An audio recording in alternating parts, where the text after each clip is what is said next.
राधे राधे प्रिय दोस्तों, ज्ञान भरी कहानी यूट्यूब चैनल में हम आप लोगों का स्वागत करते हैं। दोस्तों, हम पौराणिक कथा के साथ उपस्थित हुए हैं। दोस्तों, कथा है कृपाचार्य तथा द्रोणाचार्य गुरुदेव की। दोस्तों, आइए देर न करते हुए कथा के लिए शुरू करते हैं। दोस्तों, गौतम ऋषि के पुत्र का नाम शरद्वान था। उनका जन्म बाणों के साथ हुआ था। उन्हें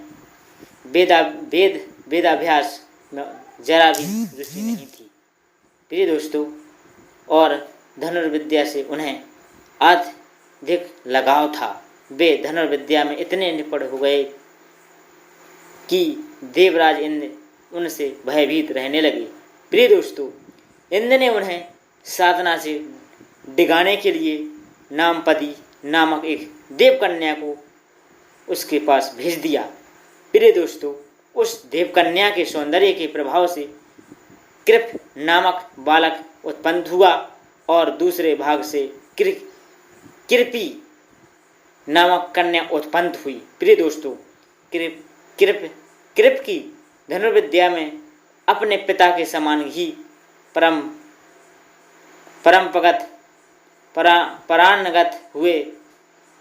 परानगत हुए भीष्म जी ने इन्हीं कृप को पांडव और कौरवों की शिक्षा दीक्षा के लिए नियुक्त किया और वे कृपाचार्य के नाम से विख्यात हुए।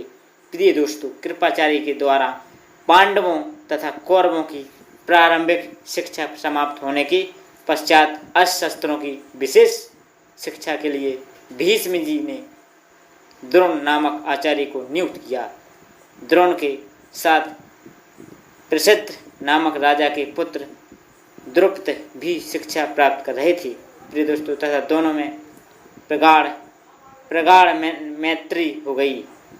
उन्हीं दिनों परशुराम अपनी समस्त संपत्ति को ब्राह्मणों में दान करके महेंद्राचल पर्वत पर तप कर रहे थे। प्रिय दोस्तों, एक बार द्रोण उनके पास पहुँचे और उन्हें दान देने का अनुरोध किया। इस पर परशुराम बोले, वत्स, तुम विलम्ब से आए हो। मैंने तो अपना सब कुछ पहले ही ब्राह्मणों को दान में दे डाला। अब मेरे पास केवल अस्त्र ही बचे हैं। तुम चाहो तो उन्हें दान में ले सकते हो। द्रोण यही तो चाहते थे। अतः उन्हें कहा, हे गुरुदेव,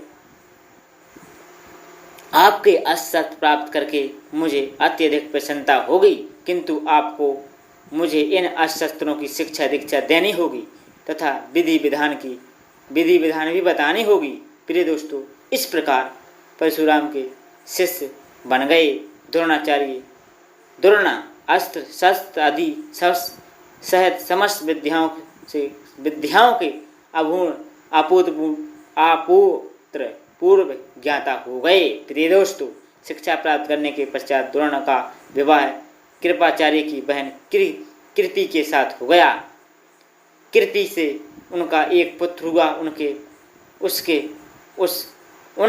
उस पुत्र के मुख से जन्म के साथ अश्व की ध्वनि निकली, इसलिए उनका नाम अश्वत्थामा रखा गया। प्रिय दोस्तों, किसी प्रकार का राजाशय प्राप्त न होने के कारण द्रोण ने अपनी पत्नी कृपी तथा पुत्र अश्वत्थामा के साथ निर्धरता के साथ रहते थे। प्रिय दोस्तों, एक दिन उनका पुत्र अश्वत्थामा दूध पीने के लिए मचल उठा, किंतु अपनी निर्धरता के कारण द्रोण पुत्र के लिए गाय के दूध की व्यवस्था न कर सके।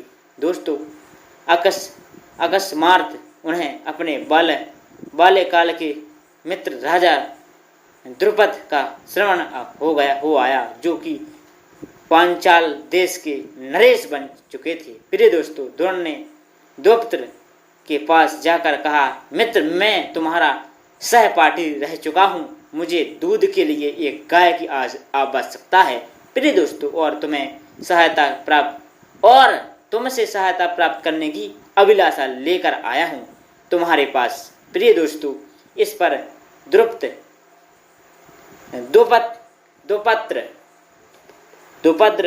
अपनी पुरानी मित्रता को भूलकर तथा स्वयं के नरेश होने के अहंकार के वश में आकर द्रोण पर बिगड़ उठे और कहा, तुम्हें मुझको अपना मित्र बताते हुए लज्जा नहीं आती? मित्रता केवल समान वर्ग के लोगों में ही होती है, तुम जैसे निर्धन और मुझ जैसे राजा में नहीं। प्रिय दोस्तों, अपमानित होकर द्रोण वहां से लौट आए और कृपाचार्य के घर गुप्त रूप में रहने लगे। एक दिन युधिष्ठिर आदि राजकुमार जब गेंद खेल रहे तो उनकी गेंद एक कुएं में जा गिरी। उधर से गुजरते हुए द्रोण से राजकुमार ने गेंद को कुएं से निकालने के लिए सहायता मांगी। द्रोण ने कहा, यदि तुम लोग मेरे तथा मेरे परिवार के लिए भोजन का प्रबंध करो तो मैं तुम्हारा गेंद निकाल दूंगा। युधिष्ठिर बोले, देव, यदि तुम्हारे पितामह की अनुमति होगी तो आप सदा के लिए भोजन पा सकेंगे।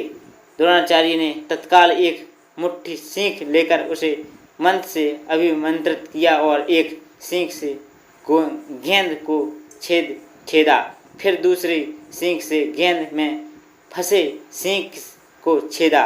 इस प्रकार सीख से सीख को छेदते हुए गेंद को कुएं से निकाल दिया। प्रिय दोस्तों, इस अद्भुत प्रयोग के विषय में तथा द्रोण के समस्त विषयों के प्रकांड पंडित होने के विषय में ज्ञात होने का भीष्म पितामह ने उन्हें राजकुमारों के उच्च शिक्षा के नियुक्त कर राजसभा में ले आया और द्रोणाचार्य के नाम से विख्यात हुए। प्रिय दोस्तों, द्रोण जो थे वह द्रोणाचार्य के नाम से विख्यात हुए और उनका द्रोणाचार्य नाम हुआ। प्रिय दोस्तों, यह द्रोणाचार्य गुरुदेव की मैंने आपके लिए कथा सुनाई।